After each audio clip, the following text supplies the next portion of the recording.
오늘부터는 사도 바울의 제2차 전도 여행의 말씀을 묵상하도록 하겠습니다. 오늘은 그 첫 번째 시간으로 제2차 전도 여행이 어떻게 해서 시작되었는지 예루살렘 총회에 대해서 한번 생각해 보도록 하겠습니다. 여러분, 대망의 2026년도가 밝았습니다.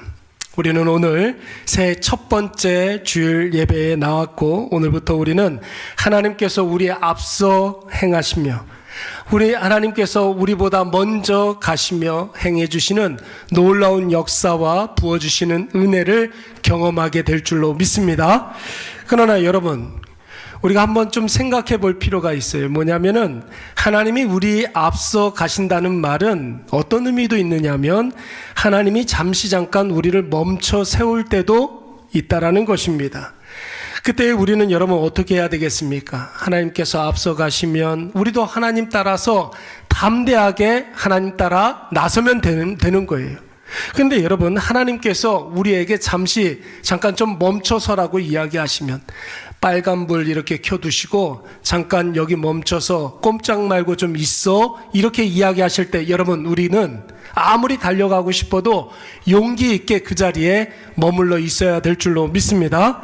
하나님이 멈춰 서시면, 멈추라 하시면 여러분 그 자리에 우리가 용기 있게 멈춰서면 되는 거예요. 여러분, 이것이 바로 먼저 가시는 하나님이라는 표에 합당한 삶의 자세라, 이렇게 이야기할 수가 있는 것이죠. 하나님 가시면 우리도 담대하게 나아가고, 하나님이 멈추시면 우리도 용기 있게 그 자리에 멈춰 서고, 여러분 그때 비로소 올 한 해 하나님이 계획하시는 모든 일들, 우리에게 부어주시마 약속하신 놀라운 복락들을 우리의 한 해 가운데 우리가 절절히 느끼고 체험하고 또 하나님께 찬송하는 귀한 역사가 일어날 줄로 믿습니다. 여러분, 오늘 우리가 읽었던 이 본문의 말씀에 보면 사도 바울이라는 인물이 나옵니다. 기독교 역사에 있어서 여러분, 이 사도 바울은 굉장히 중요한 사람이에요. 어떤 성도는 그런 이야기 할 때가 있어요. 목사님, 설교하실 때 어떤 인물에 대해서 이야기를 하시면 사실은 제가 성경적인 배경 지식이 별로 없어가지고 이 사람이 어느 시대 사람인지, 구약 시대 사람인지, 신약 시대 사람인지, 예수님 전의 사람인지, 예수님 후의 사람인지, 예수님과 어떤 관계에 있는 사람인지 저는 잘 몰라요. 그래서 설교의 내용을 잘 이해하기가 힘듭니다. 여러분, 이런 사람이 있을까요, 없을까요? 있어요? 여러분, 사도 바울은 구약 시대 사람입니까? 신약 시대 사람입니까? 질문에 다 답이 있습니다. 신약시대 사람인데, 여러분, 그래서 제가 이 사도 바울이 성경 역사에 어느 정도 어느 위치에 있는 사람인지 간략하게 빨리 여러분들에게 설명을 해드릴 테니까 여러분 화면 보면서 잘 따라와 보시기 바랍니다. 여러분, 성경 역사는 하나님이 온 세상 만물을 만드신 창세기로부터 시작되는데 그때를 우리는 창조시대 이렇게 이야기합니다. 여기에 해당하는 사람이 아담과 가인과 뭐 이런 사람들이 있는 거예요. 에녹 같은 사람들, 노아 같은 사람들, 이런 사람들이 다 창조 시대에 속해 있는 사람들입니다. 그 이후에 아브라함, 야곱, 그리고 이삭, 요셉까지를 족장 시대라고 이야기를 하는데, 여러분, 이 족장 시대에는 하나님께서 인간에게 언약을 맺으시는 그런 시기였어요. 아브라함의 자손 이스라엘이 이제 애굽에서 노예 생활을 청산하고 광야 생활 40년을 통해 가지고 출애굽 시기를 거쳐서 이제 가나안 땅에 정착을 하게 되죠. 우리가 새벽 예배 때 여호수아서 말씀을 묵상하고 있는데 그 여호수아 말씀이 이스라엘 백성들이 광야 생활 40년을 청산하고 가나안 땅에 정착하는 그 시기를 말하고 있습니다. 약 400년 동안 이스라엘 백성들에게는 왕이 없었어요. 사사들이 이스라엘을 다스리는 사사 시대를 지나서 드디어 이스라엘도 통일 왕국 시대를 열어가게 됩니다. 그 첫 번째 왕이 사울 다음의 왕이 다윗 다음의 왕이 솔로몬이었습니다. 이게 바로 통일왕국 시대고 솔로몬 이후에 남과 북으로 갈려져서 북쪽은 이스라엘 그리고 남쪽은 유다 이렇게 이름을 이제 나누어지게 됩니다. 북이스라엘은 BC 722년경에 아수르에 의해서 멸망하게 되고 남쪽 유다는 BC 586년에 여러분 바벨론에 의해서 완전히 패망하게 됩니다. 그 이후에 이스라엘 백성들 바벨론에 70년 동안 포로 생활하다가 다시 이스라엘로 복귀해서 여러분 알렉산더와 헬라 문명의 그런 충돌과 로마 제국의 확장 이런 것들을 거치면서 드디어 신약 시대의 문을 열게 되는 것이죠. 누가 탄생했습니까? 예수 그리스도가 탄생하게 되는 것이에요. 예수님 공생의 사역 3년 동안 다 끝나고 난 다음에 십자가에 달려 죽으시고 장사한 지 며칠 만에 부활하시고 40일 동안 이 세상에 계시다가 많은 사람들이 모든 사람들이 보는 앞에서 승천하시게 됩니다. 내가 다시 오마 내가 다시 올 때까지 너희와 함께 할 것이다 약속하시고 이제 승천을 하셨어요. 자, 그리고 예수님 승천 이후에 예수님의 제자들이 예루살렘에 머무르면서 주님 다시 오심을 기도하면서 기다리는데 그러면서 새로운 신앙 공동체가 시작됩니다. 여러분 그 새로운 신앙 공동체를 뭐라고 이야기합니까? 교회라고 이야기를 합니다. 그 교회 시대의 중심에 바로 예수님의 제자들이 있는 것이죠. 여러분 사도들 이런 이야기를 많이 하는데 사도들이라 하면 예수님의 제자들을 의미하는 거예요.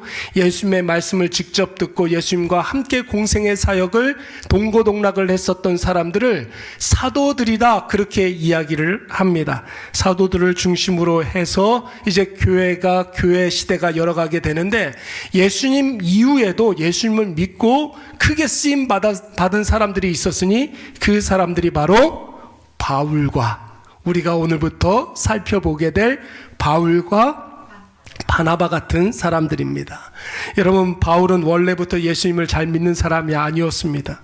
오히려 예수 믿는 사람들을 핍박하는 사람이었는데 오늘날 예수 그리스도께서 빛으로 사도 바울에게 임하여 주셔서 그 이후에 바울은 예수님의 증인으로 살기로 작정하게 됩니다. 여러분 그렇다고 해서 바울이 예수님을 만나자마자 쓰임받은 것이 아닙니다. 여러분 훈련을 받아야 쓰임받잖아요. 예수님을 만나고 난 이후에 사도 바울은 아라비아 광야에서 3년 동안 경건 생활을 하게 됩니다.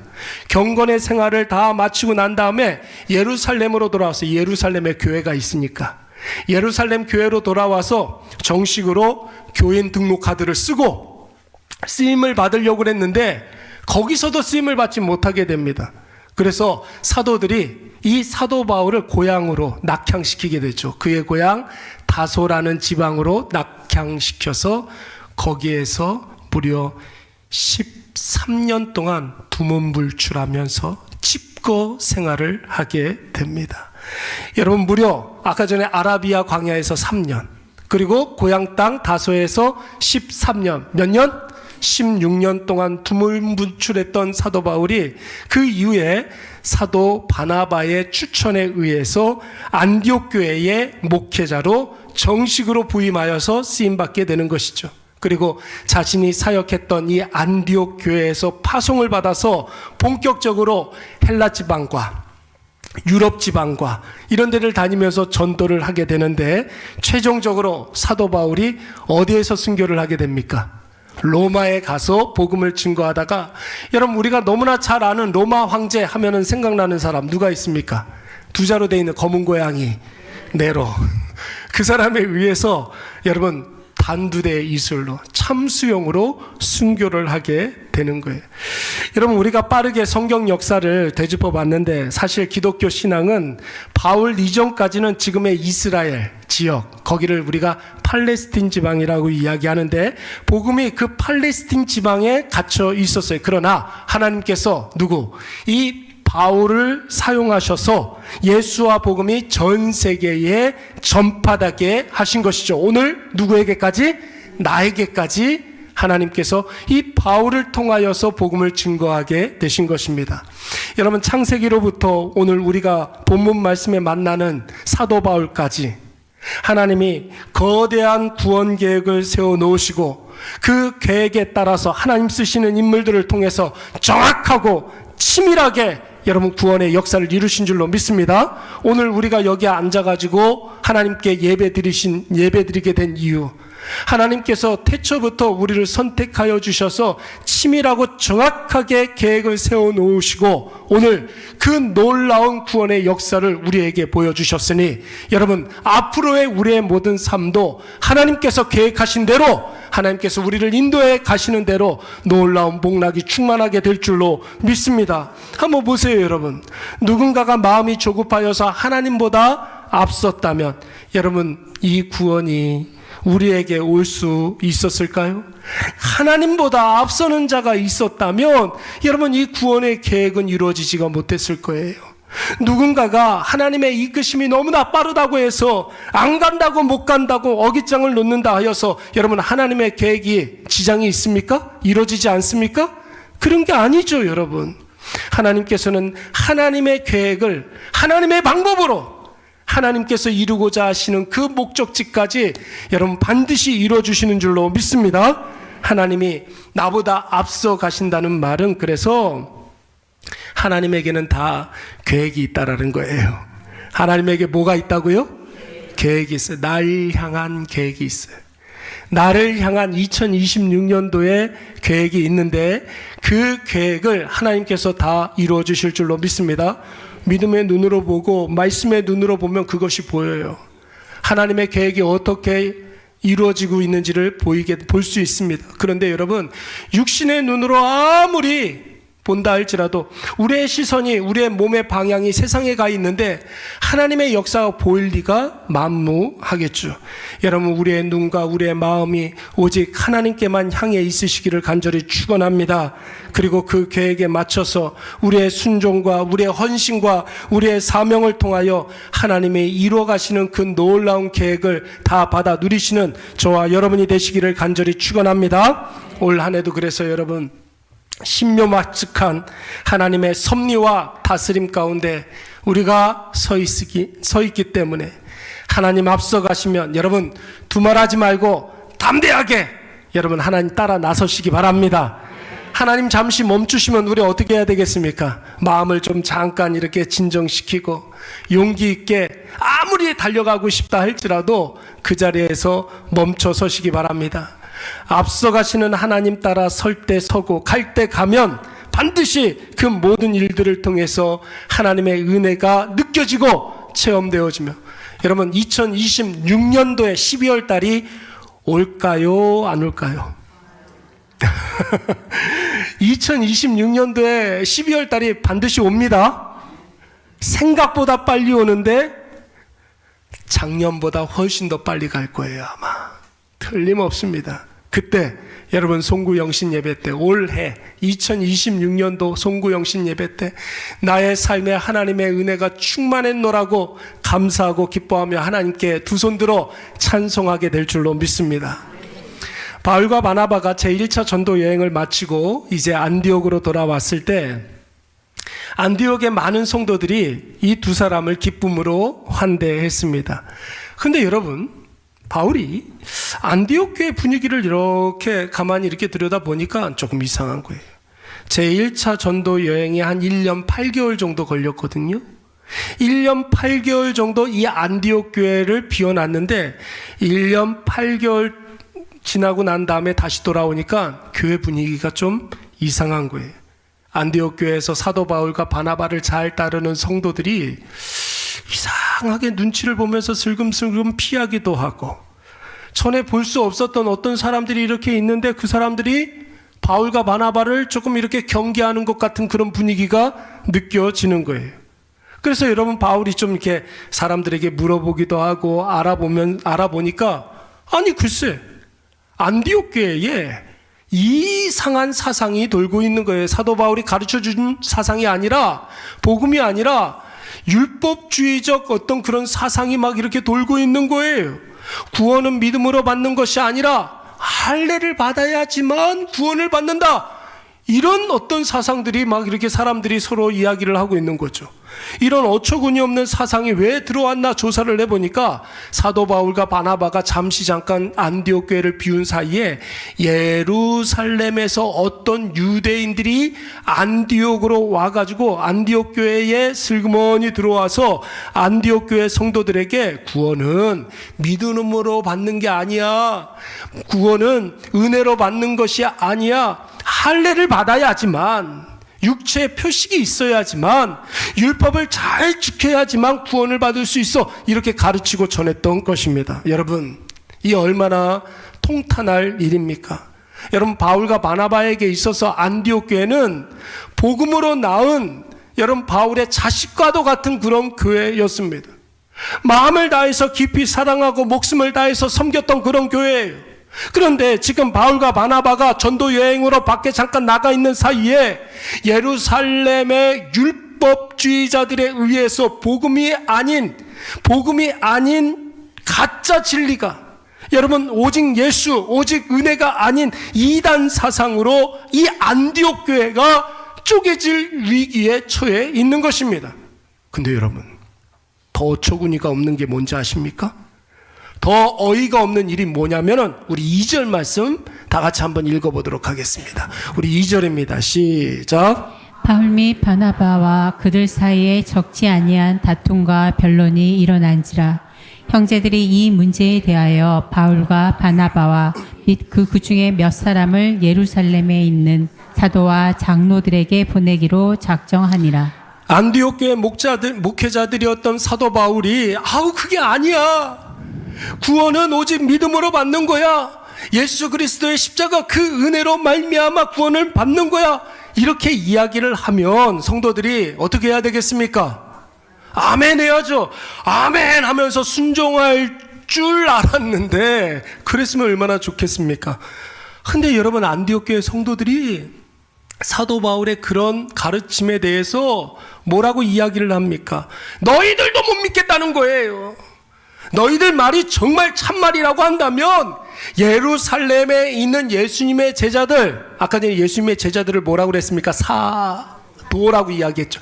사도들한테 너희들의 그 설교를 좀 검증받아 갖고 오라는 거예요. 여러분 얼마나 답답한 일입니까? 정말 심혈을 기울여서, 여러분 잘 한번 생각을 해보세요. 여러분들 자녀들 정말 심혈을 기울여서 자녀들 신앙으로 잘 양육한다고 애를 썼는데 아이들이 학교에 가가지고 이상한 소리 듣고 와가지고 엄마, 예수가 최고가 아니라 돈이 최고야. 아니 나만 잘 살면 되는 거지 뭘 자꾸만 예수님을 믿는 사람들답게 우리가 예배를 드리, 그런 소리 하지 마 엄마. 결국 때가 되면 부모 자식도 다 필요 없어. 제발 좀 간섭하지 좀 마요 좀. 여러분 이러면 여러분 부모로서 얼마나 억장이 무너집니까? 그런 거 당해본 적이 있습니까? 그래본 적은 있죠. 나만 그랬구나 또. 보세요 여러분, 젊은이들이 신천지에 빠져서 집을 나가게 됩니다. 집에 들어오지도 않고 신천지에서 제공하는 그런 숙소에서 집에 들어오지도 않고 부모 형제 다 버리고 거기에서 뭔가를 해요. 여러분 이단 집단에 들어가서 정신 못 차리고 폐인처럼 살면 여러분 그 꼴 보는 부모 마음이 어떨 것 같습니까? 어떨 것 같아요 여러분? 내 자식이 이단에 빠져가지고 집에는 들어오지도 않고 여러분 저기 신천지 거기 숙소에 들어가가지고 나오지도 않고 그러면 여러분 어떨 것 같아요? 그래서 여러분 부모님들이 거기 앞에서 자녀들 붙잡아다가 신천지 가지 못하도록 집에 가둬놓고 그러잖아요. 그러면 여러분 그때 어떻게 대응해야 되는지 신천지에는 매뉴얼이 있어요. 부모가 집에서 나가지 못하도록 집에 이렇게 문을 잠궈두고 막 그러면은 경찰에 신고하라는 거예요. 엄마는 자기 납치했다고 고소하고 아빠를 폭행죄로 고소하고. 여러분 이런 일들을 당해본 적이 있습니까? 얼마나 답답한 일인지 몰라요. 지금 바울과 바나바가 이런 꼴을 지금 당하고 있는 거예요. 사랑하는 여러분, 우리가 올 한 해 2026년을 살면서 이런 억울하고 답답한 일을 당할 수 없으면 너무 좋겠지만 여러분 그런 일들이, 이런 답답하고 억울한 일들이 있을까요? 없을까요? 없으면 좋겠지만 있을 수 있습니다. 있을 확률이 대단히 높아요. 내 예상을 완전히 빗나간 어처구니 없는 일들을 만날 수도 있고, 믿었던 사람에게 배신 배반을 당할 수도 있고, 아무리 옳은 것 바른 것을 이야기해도 그 누구도 들어주지 아니하고 무시를 당할 때가 있을 거예요. 여러분, 그럴 때 우리 어떻게 해야 됩니까? 많은 사람들이 이런 경우에는 도저히 못 찾겠다 싶은 그런 사람들은 자신과 뜻을 이렇게 같이 하는 사람들을 모아서 힘을 키워서 나를 반대하고 나를 모함하고 나를 배신한 사람에 대해서 힘으로 압도하고 막 제압하려고 하죠. 어찌됐든 간에 힘으로 이렇게 좀 제압을 하기 위해서 나하고 생각이 같은 사람들, 뜻을 같이 하는 사람들을 이렇게 모아서 세력을 규합해서 힘을 모아서 뭔가 좀 힘으로 뭔가를 이렇게 제압하려고 그래요. 혹은 어떤 분들은 안 보면 그만이지 뭐 하면서 그런 사람하고 완전히 절연을 하기도 합니다. 여러분, 바울과 바나바도 보세요. 안디옥 교회의 으뜸 지도자예요. 목회자였습니다. 안디옥 교회 내에 자신들을 따르는 성도들이 있을까요, 없을까요? 있죠. 왜 없겠습니까? 그럼에도 불구하고 사도 바울과 바나바를 따르는 성도들이 분명히 있을 거예요. 그런 사람들 모아서 세력을 만들어서 바울과 바나바를 반대하고 예루살렘에서 가서 검증받아 갖고 오란 사람들 징계하고 치리하고 교회에서 내보라 버리면 되는 거예요. 그러나 여러분, 주 안에 사랑하는 형제 자매 여러분, 한번 생각을 해보세요. 그것이 과연 먼저 가시는 하나님을 따라가는 하나님의 백성들, 하나님의 자녀들이 예수 그리스도를 따르는 성도가 해야 할 일들이겠습니까? 우리가 서두에 먼저 가시는 하나님 따라가는 성도는 어떤 사람들이라고 그랬습니까? 하나님이 가라 하시면 아무리 쉬고 싶어도 그 자리에서 벌떡 일어나서 아멘 하면서 따라가는 사람이라고 그랬어요. 하나님께서 잠시 멈추라 하시면 아무리 가고 싶어도 용기 있게 그 자리에서 멈춰서야 한다고 말씀을 드렸습니다. 여러분, 언제가 하나님이 앞서가시는 때입니까? 어떤 성도들은 그런 이야기 할 때가 있어요. 목사님, 저는 초신자이기 때문에 구체적으로 말씀해 주시지 않으면 제가 설교를 잘 못 알아듣습니다. 목사님, 뜬구름 잡는 소리 하면은 제가 무슨 이야기인지 잘 몰라요. 언제가 하나님께서 가라 하시는 때입니까? 이렇게 질문하시는 분들이 있어요. 여러분, 제가 지금부터 드리는 말씀을 잘 들으시기 바랍니다. 언제가 하나님께서 고 하시는 시기인지. 여러분, 우리가 말씀을 보다가 혹은 이렇게 설교 말씀을 듣다가 하나님의 말씀을 우리가 묵상하다가 여러분, 어느 날 내 마음에 강력하게 하나님께서 도전하실 때가 있습니까, 없습니까? 말씀을 이렇게 보다가 마음이 뜨거워져서 정말 이것은 내가 해야겠다 마음 먹은 그런 때가 분명히 있어요. 여기서 중요한 것은 말씀이 중요한 거예요. 말씀을 듣다가, 말씀을 보다가, 말씀을 묵상하다가 내 심령에 뜨겁게 하나님께서 역사하실 그때 하나님께서 고 하시는 거예요. 내가 술을 끊어야겠다. 여러분, 누가 하시는 말씀이에요? 하나님께서 하시는 말씀에 내가 그 사람 절대로 만나지 아니하리라. 이거 누가 말씀하시는 거예요? 하나님이 말씀하시는 거란 말이에요. 예배와 기도에 좀 더 집중하리라, 헌신해 보리라. 여러분, 이럴 때 하나님께서 고 하시는 거란 말이에요. 그때 여러분, 우리 어떻게 해야 되겠습니까? 아멘 하면서 말씀에 의지하여서 앉은 자리에서 벌떡 일어나야 될 줄로 믿습니다. 그리고 누가 뭐라 해도 말씀 붙잡고 담대하게 그 일들을 감당해야 합니다. 말씀이 약속한 그 결과를 소망하면서, 기대하면서 사람과 상황 상관없이 여러분 그 일들을 묵묵히 감당하시기 바랍니다. 하나님께서 내 마음속에 강력하게 뜨겁게 역사하실 때가 있단 말이에요. 그때 고 하는 거예요.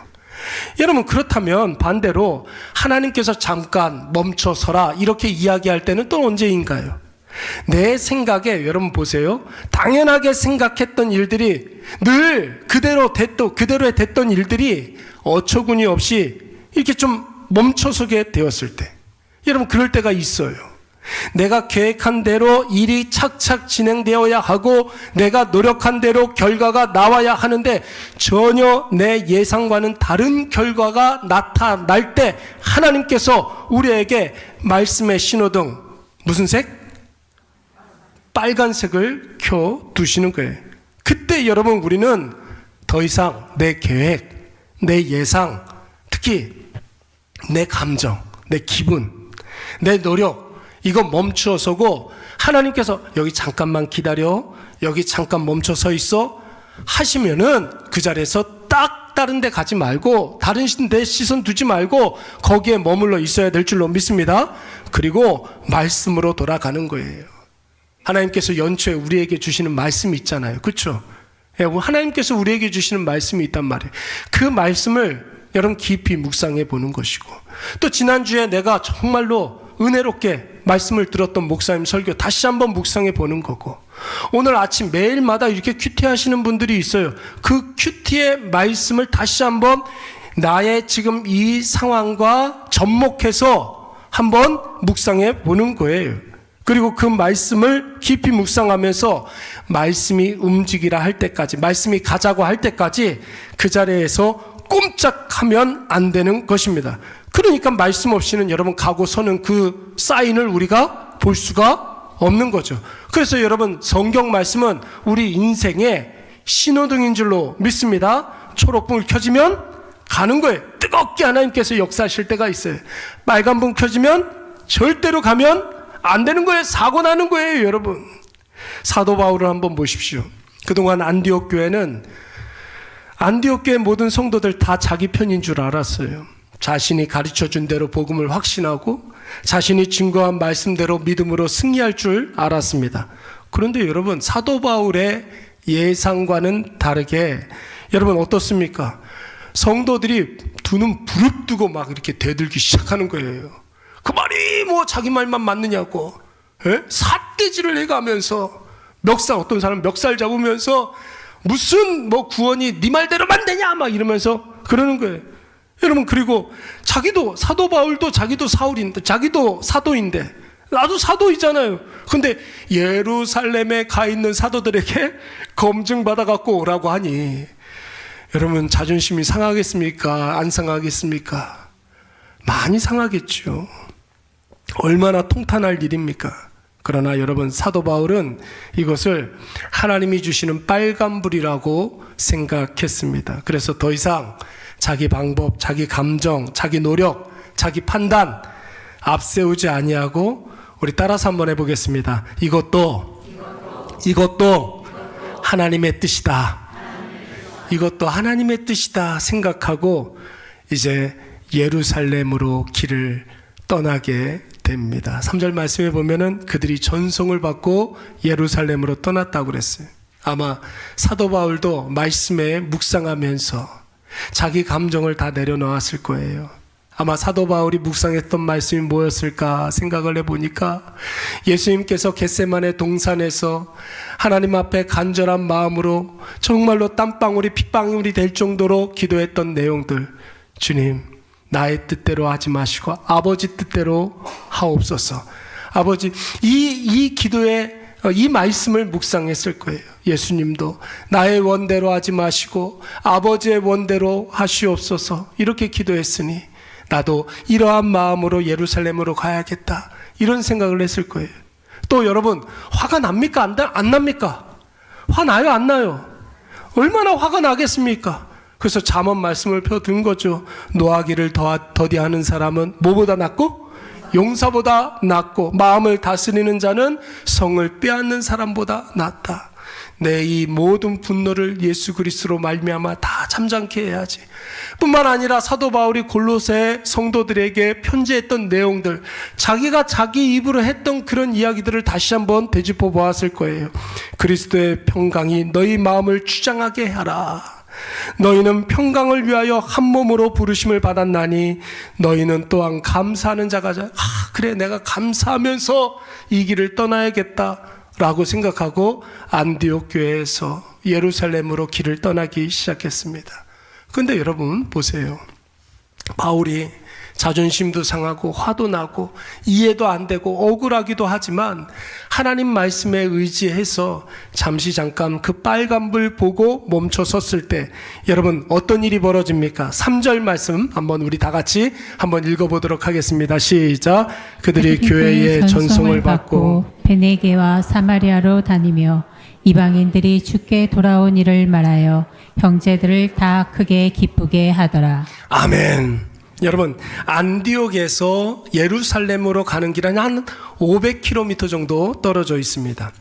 그 길에 베니게와 사마리아의 예수 믿는 사람들을 만나게 되는데, 여러분 보세요. 500km 정도 이렇게 되면은 남자 성인이 하루에 온종일 이렇게 걸으면 25km에서 한 30km 정도 걷는다고 하지 않았습니까? 그러니까 여러분, 도중에 유숙해야 될 때가 필요한 거예요. 여러분, 사도 바울이 도중에 이렇게 좀 하룻밤 정도 이렇게 몸을 유숙을 하려면은 어느 집을 찾아가겠습니까? 예수 믿는 사람들을 찾아가겠습니까? 예수 안 믿는 사람들을 찾아가겠습니까? 예수 믿는 사람들을 찾아갔을 거 아니에요. 그날 밤에 여러분 식탁 교제를 나누면서 무슨 이야기를 했을까요? 방금 전에 끝났던 제1차 전도 여행 때 이방인들이 예수 그리스도를 믿어서 정말 드라마틱하게 스펙타클하게 하나님께로 돌아오는 그 놀라운 역사를 간증하고 막 그랬단 말이죠. 은혜를 나눴단 말이죠. 그때 여러분, 베니게와 사마리아에 있는 예수 믿는 사람들이 어떻게 했다고 그랬어요? 크게 기뻐했다고 그랬어요. 크게 기뻐했다고 그랬습니다. 여러분, 율법과 할례로 구원받는 것이 아니라 오직 은혜와 믿음으로 구원받는다는 그 사실이 점점 더 명확해지는 거예요. 또 여러분 4절 말씀 한번 볼까요? 바울과 바나바가 예루살렘에 이제 도착을 했습니다. 이제 예루살렘에 도착을 했어요. 그들이 교회와 사도와 장로들에게 영접을 받았다고 그랬어요. 영접을 받았다. 여러분, 이 영접받다, 영접하다, 이 말은 헬라어로 파라데코마이 이렇게 발음을 합니다. 이 말이 뜻이 뭐냐면은 버선발로 나가서 막 덩실덩실 춤을 추면서 크게 기뻐하는 것을 의미하는 거예요. 여러분, 기뻐하면서 그들을 환대했다라는 것이죠. 그러니까 여러분, 이 크게 기뻐했다, 영접했다라는 파라데코마이는 3절 말씀에 똑같이 나오는 거예요. 크게 기쁘게 하더라, 이 말하고 똑같은 말입니다. 누구에게?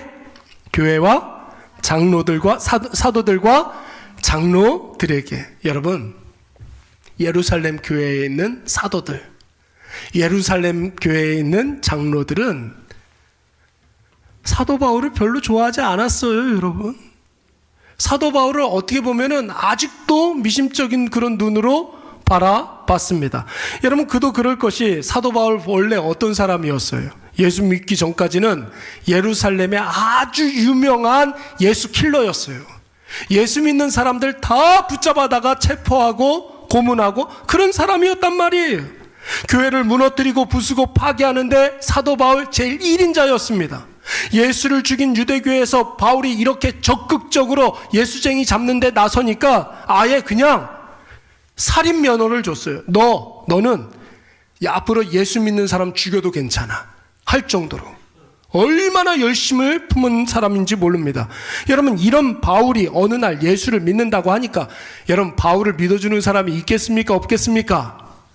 있을까요? 없을까요? 없는 거예요, 여러분. 그래서 바울이 예수 믿고 처음 예루살렘 방문을 했을 때 교회 지도자들이 적극적으로 바울을 배척을 했습니다. 나 예수 믿는다고, 나 다메섹 도산에서 빛 대신 예수 그리스도를 만났다고 이렇게 이야기를 해도 사람들이 믿어주질 않는 거예요.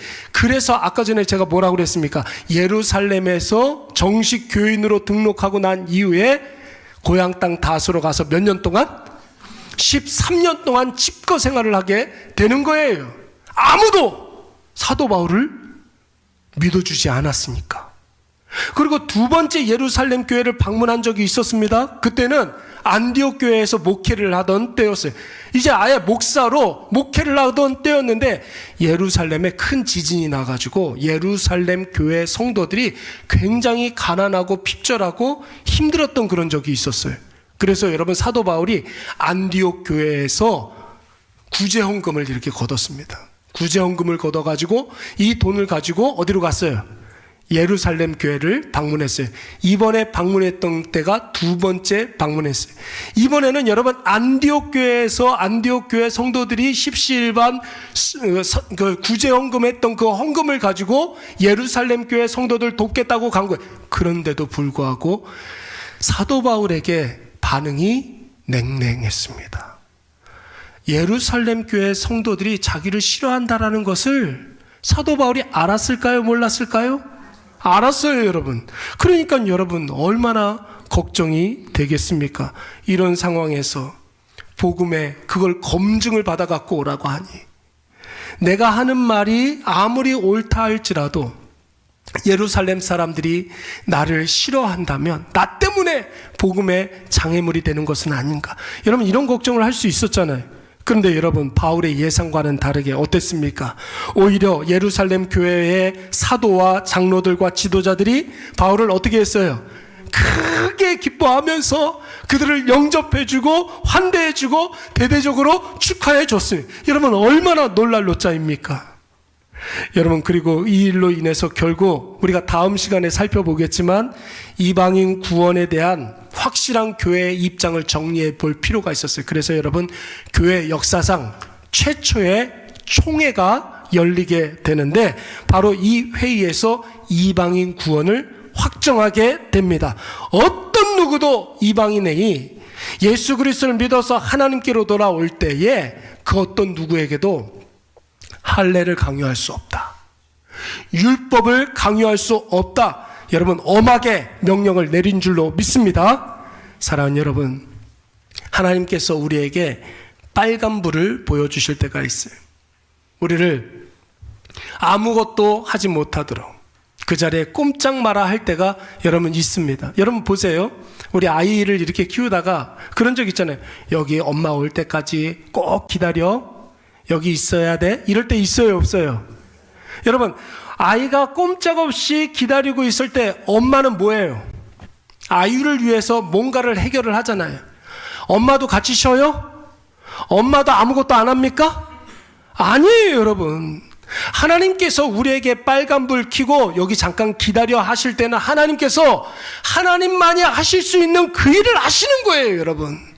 여러분 이것을 기대하시기 바랍니다. 하나님은 우리를 잠시 멈추게 하시고 우리가 가야 할 그 길에 장애물과 걸림돌을 제거해 주실 줄로 믿습니다. 다만 우리 눈에 안 보일 뿐이지, 우리가 나를 죽이고 말씀 앞에 순종만 한다면 우리가 멈춰있는 그때에 오히려 더 놀라운 일들이 일어나게 될 줄로 믿습니다. 오늘 이것을 꼭 기억하시기 바랍니다. 그래서 우리에게 2026년이라는 새로운 숫자가 주어지지 않았습니까? 그렇죠? 근데 여러분 모든 사람들에게 다 2026이라는 똑같은 숫자가 주어졌다 할지라도 우리 모두가 다 똑같은 새해를 맞이한 것은 아니에요. 하나님의 말씀의 신호등을 보고 가야 할 때 가지 아니하고 멈춰야 할 때 멈추지 않으면 아무리 여러분 새로운 숫자가 12번 바뀌어도 그 사람에게는 절대로 새해가 될 수가 없는 것입니다.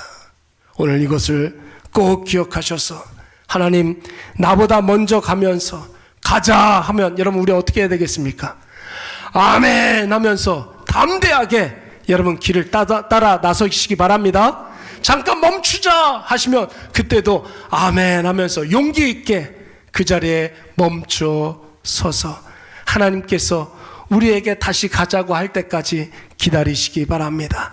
그때 여러분 우리의 모든 2026년도의 삶에 하나님의 은혜가 켜켜이 쌓이는 것을 보게 될 것이고 그 은혜가 우리를 이끌어 가신다는 사실을 우리가 깨닫게 될 줄로 믿습니다. 우리 다 자리